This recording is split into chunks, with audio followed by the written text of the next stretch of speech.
Hi, John. Looking forward to hearing about the topic today. So Yeah.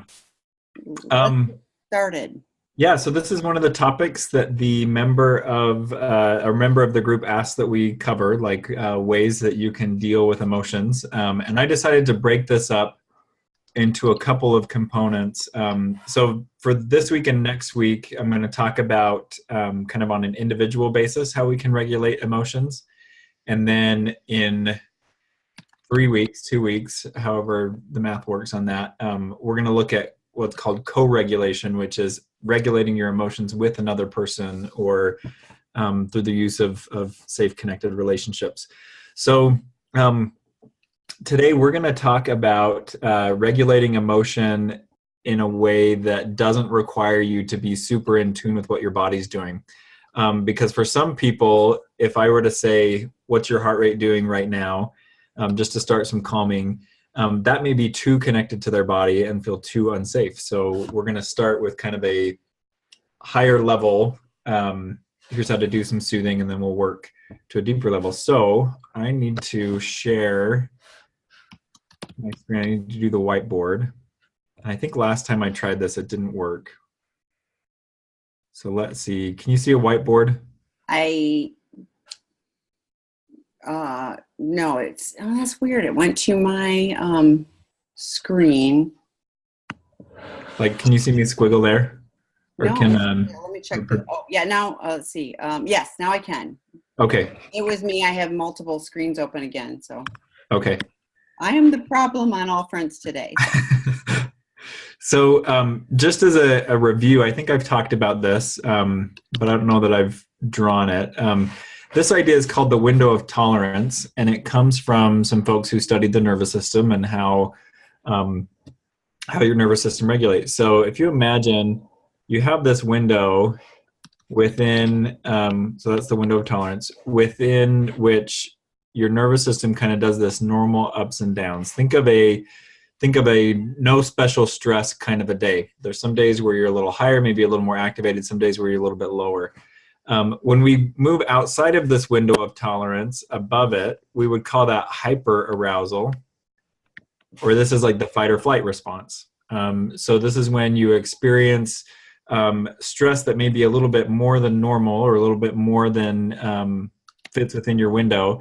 And you may have a response that's more of a hyper response. So, like for example, unless you are a super well trained, in shape athlete, running for a couple of minutes or walking at an increased pace for a couple of minutes is going to put you into a hyper aroused state. Your heart rate's going to go up, your blood pressure is going to rise, your body's going to be just it's going to be humming along a little faster than normal.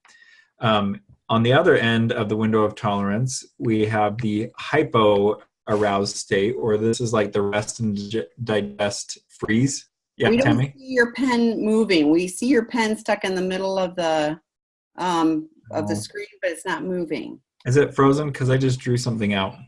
Yeah, well, I know you're drawing something because you're talking about and then above, and I'm like, there's no above. So Okay. Um, do you guys see the window? no, all we see is the pen in the middle. Oh my goodness. This is weird. Okay. Well, I don't know what to do about that then. Let me see. Do you have a completed one that we could show? I can find an image really quick, but it might be copyright protected, so I don't know if that works here. We don't want to do it. I think you're gonna have to do more. Let's talk about it. What I'll do really quick, I'll draw it on paper and hold it up to my camera. Perfect. And then maybe stop sharing. Yeah, so stop sharing your Oh yeah, because it'll go big again. that's right. Okay. Okay. So can we see this? Yes, that we can see. Yep. Okay. So these two lines represent the upper limit and the lower limit of what your nervous system does. A normal day kind of has its normal ups and downs. Up here is the hyper aroused. This is the fight or flight. This is the nervous system getting ready to do a little more than it normally does. Okay. Down here we have the hypo aroused, or this is the nervous system starting to shut down, kind of rest and digest. Okay. Um, so there's good reasons for our nervous system to go above and below that window of tolerance, and we're designed to do that for short periods of time. What happens though when what we're experiencing gets us so aroused or so above that window of tolerance that we hum along there for a little while? Eventually the nervous system crashes and we may go into hypoarousal in order to compensate for a longer period of time. And this can be where people may have a hard time recollecting what's said. You may not experience a lot of enjoyment in life. It can look a lot like depressive type symptoms. All of this is to say that when we know what our window is, and we know what that window is on a daily basis, we can tell when we're outside of that window and when we're not doing so well. And there's things that we can do to nudge us back toward the window.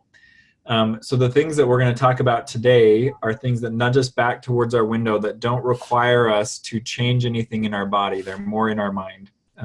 Slight changes we can make in our mind that may encourage the body to calm down a little bit.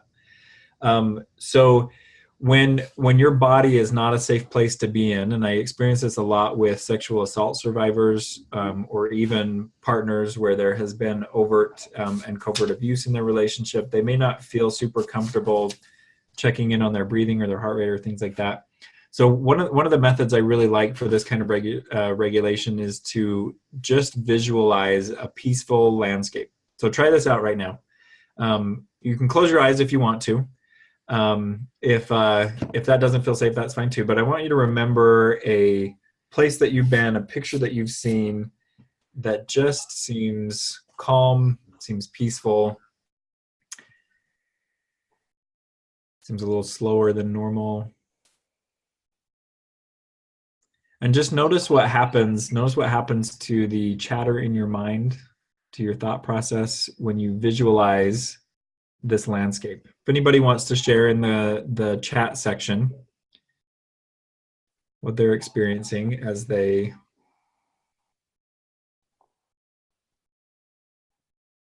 visualize a calm, peaceful landscape.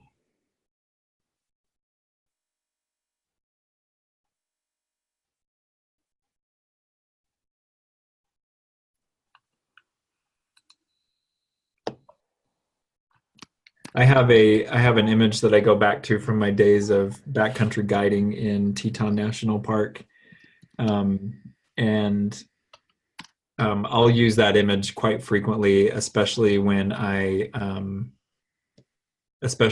feeling a lot of stress or a lot of anxiety about the future. It's just something that kind of drops me back down into being able to function. So somebody said I had my arms crossed and they got heavy. I had to let them drop. So you notice there, even without focusing on shifting your body will shift. So the idea is your brain will follow your body and your body will follow your brain. So we're working on getting your brain to something a little more calm, a little more peaceful. Another method that a lot of people will use, and we won't necessarily. No, let's do one of these. The group's small enough. We can do this today. Somebody also added, I was just at the wildflowers, so I'm thinking about that. I feel more relaxed. Yeah, great. I really like having a couple of visual cues ready for myself to just pull up, because the idea of regulating our nervous system is not returning to calm or getting to calm like you guys experienced here. It's about just taking the edge off, and that knowledge that we can do something intentionally that takes the edge off, I think, is a huge part of what helps us to regulate our emotions overall, because we no longer maybe feel like we're complete victims of what our body and our brain is going to do, but we may have some say in it. So the next thing would be like guided meditation, and these are there's a lot of apps out there you can get. Like I like the Headspace app, I like the Calm app, and just guided visualization. That can be another way to kind of keep that grounding external, maybe out of the body, but still letting the mind slow down. I have a couple of clients that I work with who they actually keep on their phone a playlist of guided imagery meditations that they know are going to work for them, and they have that at a moment's notice. They can play it in the car, they can put in their headphones, and they can play it at work. So I would encourage you to do some exploration around guided meditation, guided imagery, and find some things that are calming, relaxing for you, and that can be another tool you can add to the arsenal. One of the things that starts to happen when we leave our window of tolerance is we get tunnel vision, and we don't pick up on as much as we normally would in our environment. So another way of kind of breaking that tunnel vision and staying more calm is just to start noticing what's around you. So take a look at the room around you, and I want you to see, I'm going to time for like 15 seconds, and I want you to see how many different shapes you can identify in the room that you're in. Just count how many different shapes there are.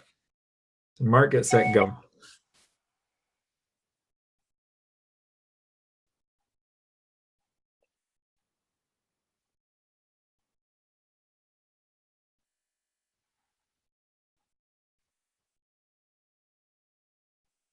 Okay, that was 15 seconds. So just take note of what you noticed during that.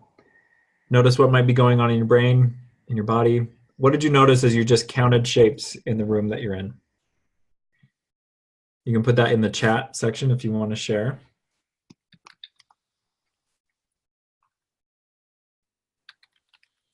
I like this as a method because it's not an overt, I've got to calm down. It's a distraction method. And the basis of all grounding, the basis of all emotion regulation is distraction. The difference between the kind of distraction that maybe gets us in trouble and tunes us out and the kind that helps us is that the kind that helps us, we know that we're doing it. We know we're distracting. We're doing it intentionally. So somebody says it was a focus, so everything else was irrelevant. Yeah, I like that kind of like, I'm going to get here and now present. My focus is on the task, not on the emotion, and that can provide some relief. That can provide some relaxation. So you can do this with shapes. I've had people do it with colors. You can do it with textures. How many different textures do you see visually? Sometimes when I have a client who's really flooded when we're working on some things, I'll ask them to count an odd shape in my room. So like when I look around my room, I don't readily see a lot of triangles, and so I'll just ask, I want you to count how many triangles you can see in the room. And they'll count, and invariably after a couple seconds they'll say, well, how many are there? How will I know when I got them on? I'll say, I don't know how many triangles are in this room, but what did you notice when you got distracted by counting triangles?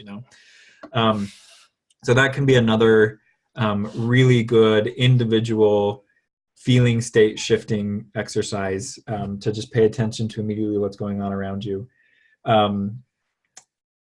The last one that I'm going to share today, and I really like this one because it gives me an excuse to get lost in good stories and to watch good movies, is to visualize a character or visualize a person that you may know who you believe would be able to handle what you're going through in an effective way.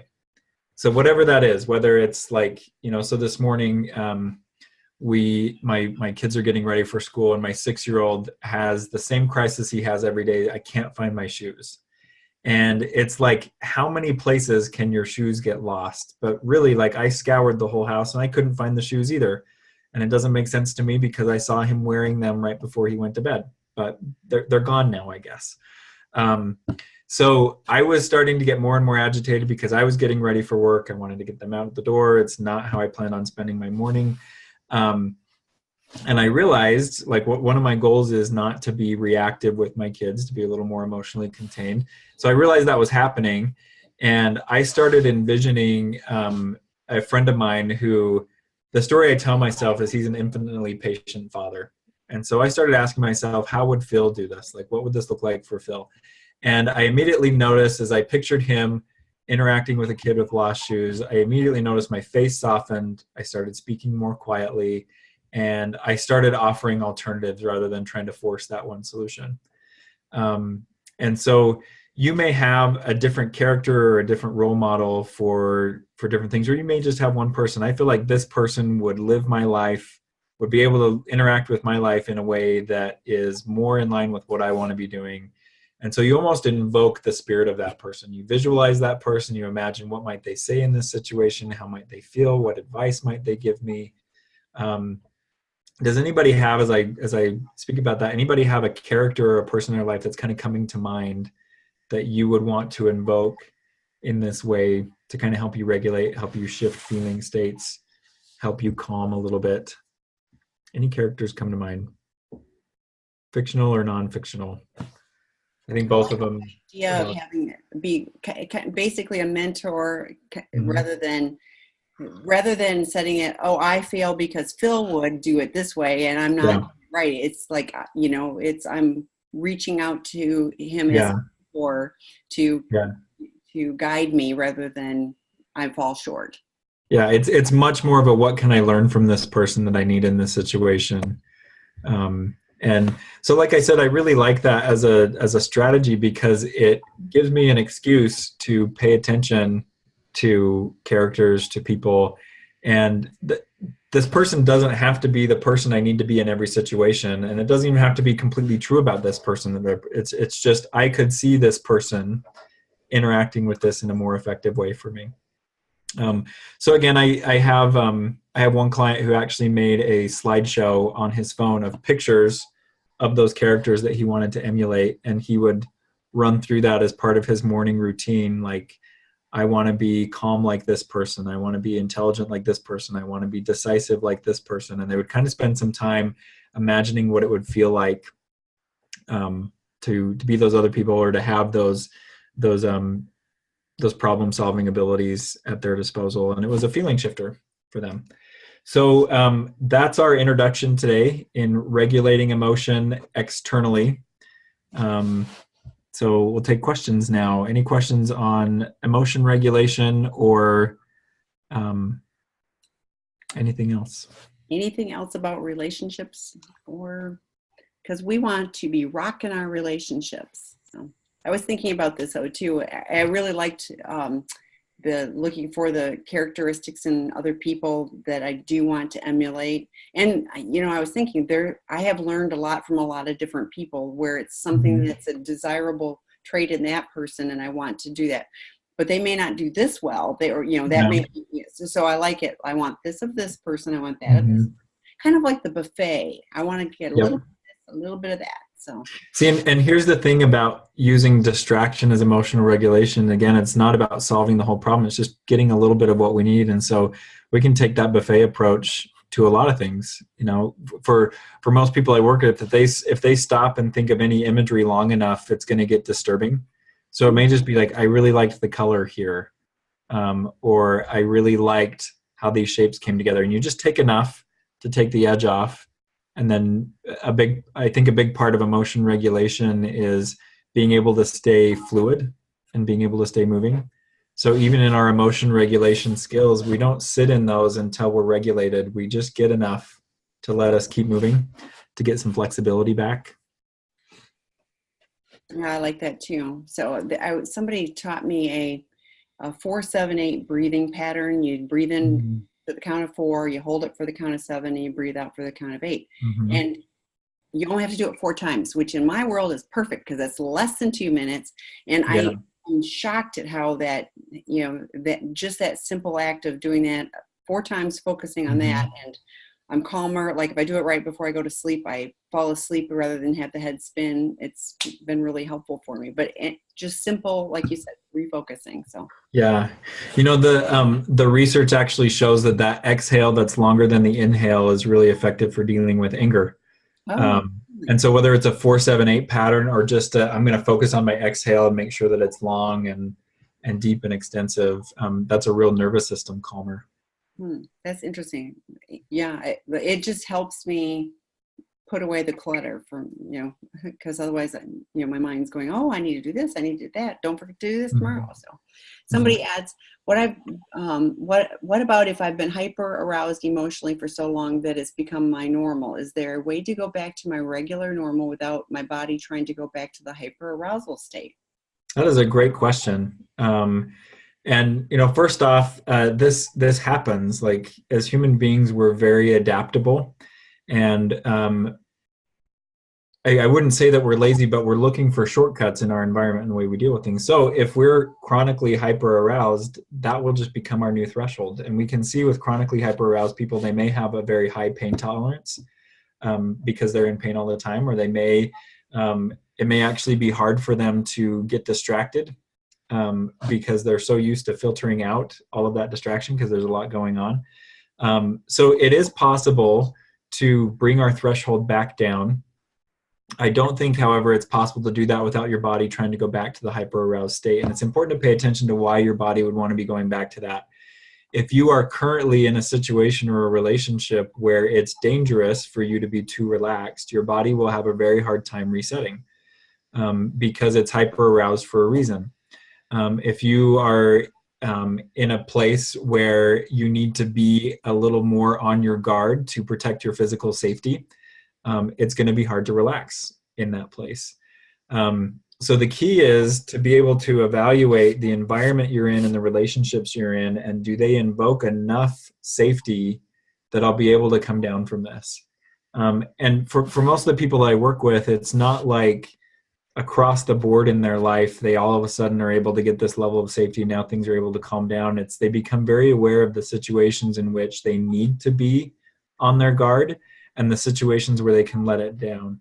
And so it's kind of that, if you need to be on your guard because maybe you have a partner who actively keeps secrets from you and you can't trust, or they you have a boss who is variable in their emotions and you never know which degree of anger you're going to be getting.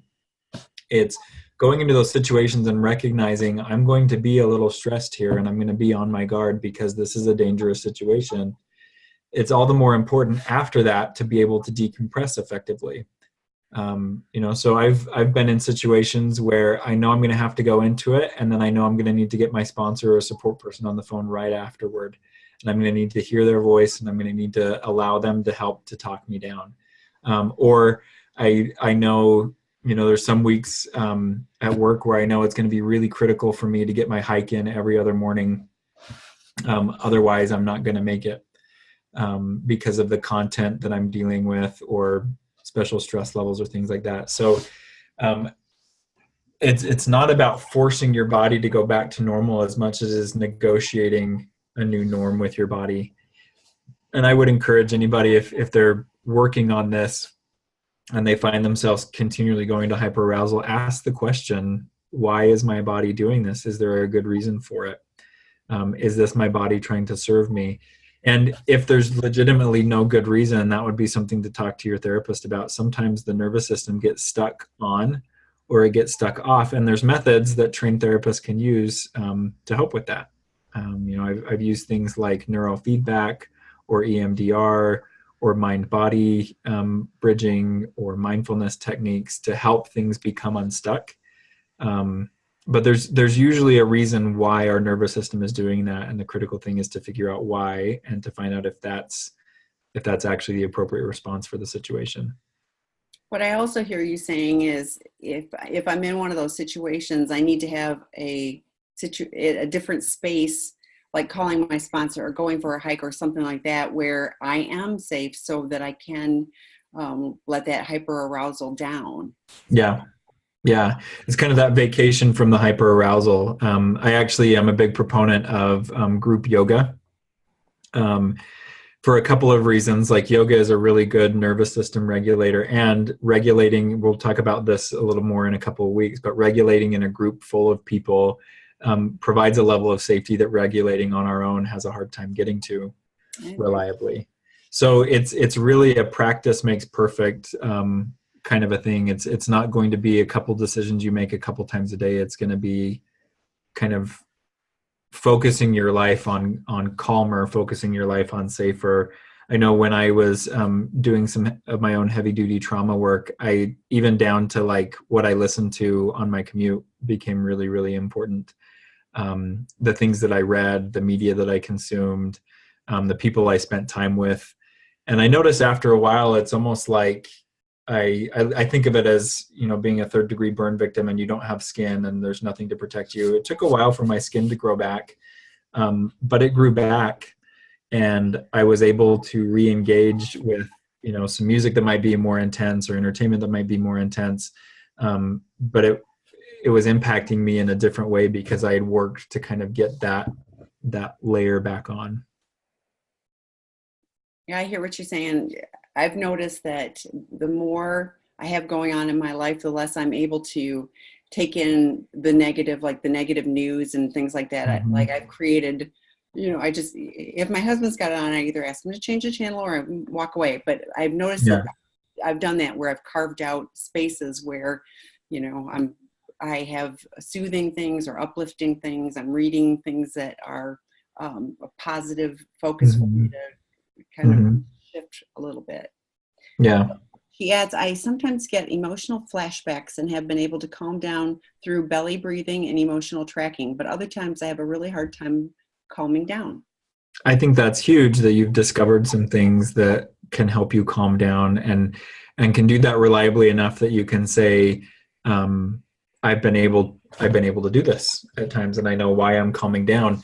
Um, Sometimes it's a matter of, I hate to say persistence, like if you just work at it long enough, it'll work. But sometimes it's kind of that, I'm throwing a lot of mud at the wall and seeing what sticks. So I like having a variety of ways to regulate my emotions and a commitment to, I'm going to engage in this and I'll check in at the end to see if I got enough or if I'm going to need something a little bit different. You know, there's some days where that feels like it's my entire task is just to stay regulated. But I used to get really frustrated by that, that there was so much I was missing out on. But it's also become one of those things that's like, this is a really great gift to be giving myself. And when's the last time I felt somebody have that kind of presence and that kind of focus on me for as long as I needed? I can always provide that for myself. Um, so, you know, sometimes it takes a few more attempts than it did before. And sometimes it takes a different combination than it took the time before. So, you know, keep working on that tool chest that you can go to, and you know, keep it varied, keep it fresh, um, keep it fun too. I think that's pretty important. That the things you do for emotion regulation are things that are engaging for you, not miserable for you.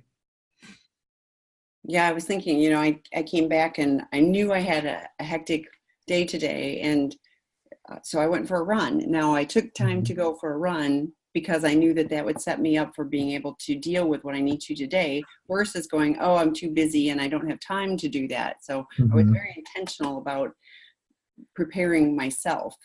Yeah, yeah. Any other questions? Or comments.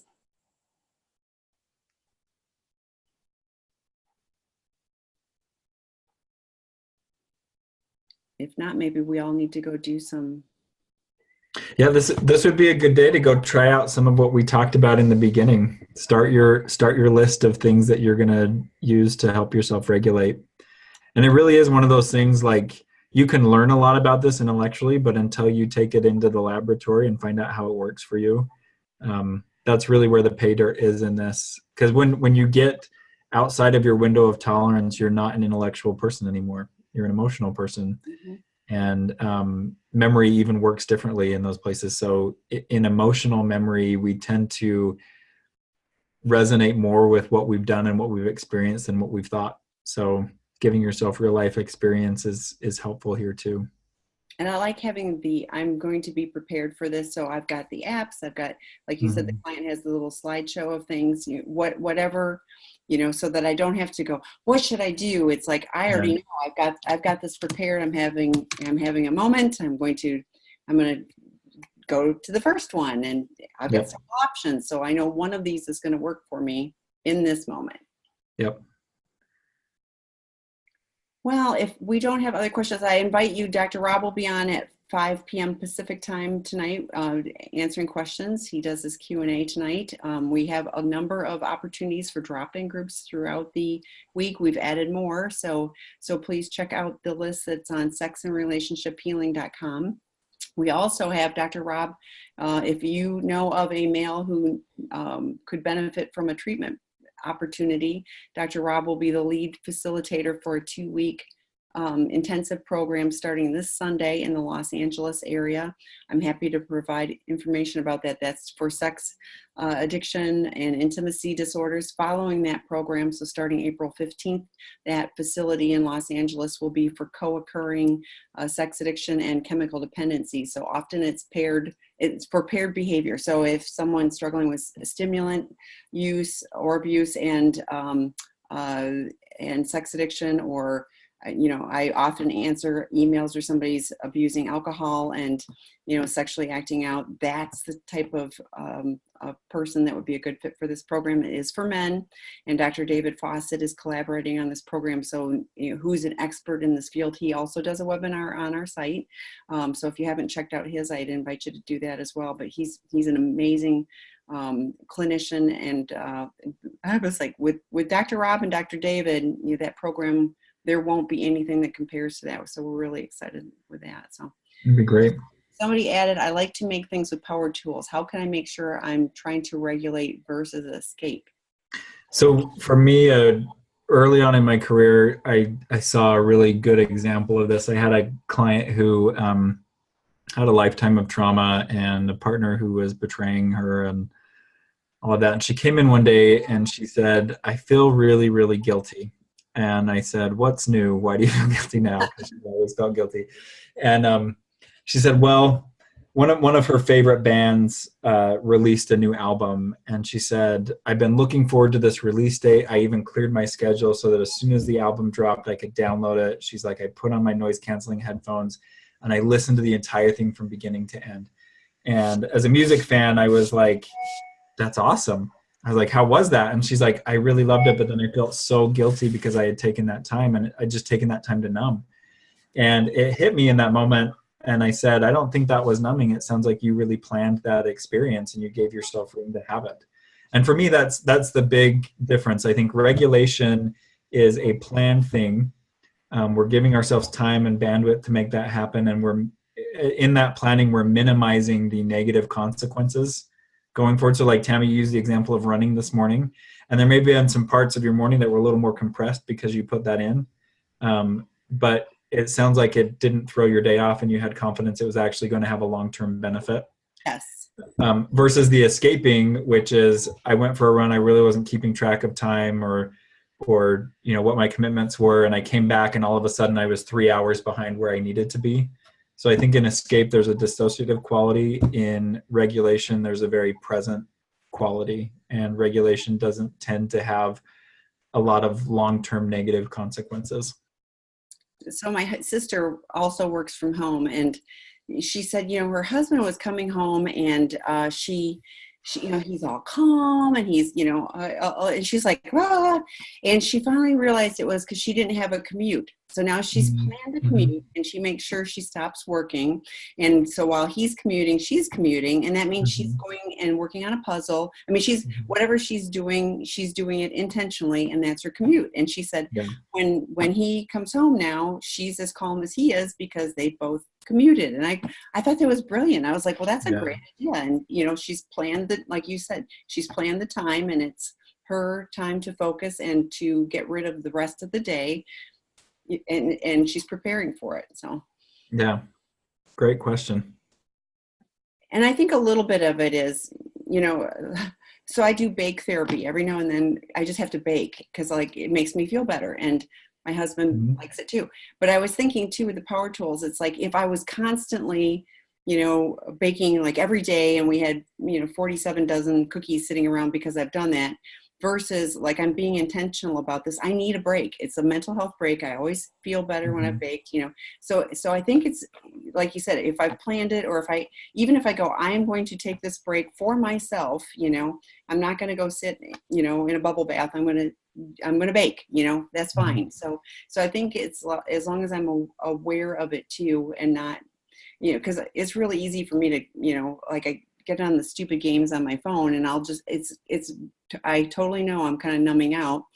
Sometimes it's a break. Sometimes I'm just vacating. So I, a little bit of, as long as I'm aware of what I'm doing and my intentionality with it, we all need a break, goodness, we all need a break sometimes too. So. And sometimes that break, like I think of this power tools thing for me. So the majority of the work I do is very intellectual work. Like I finish each day really, really tired, but my body's not tired. It's my mind, my spirit.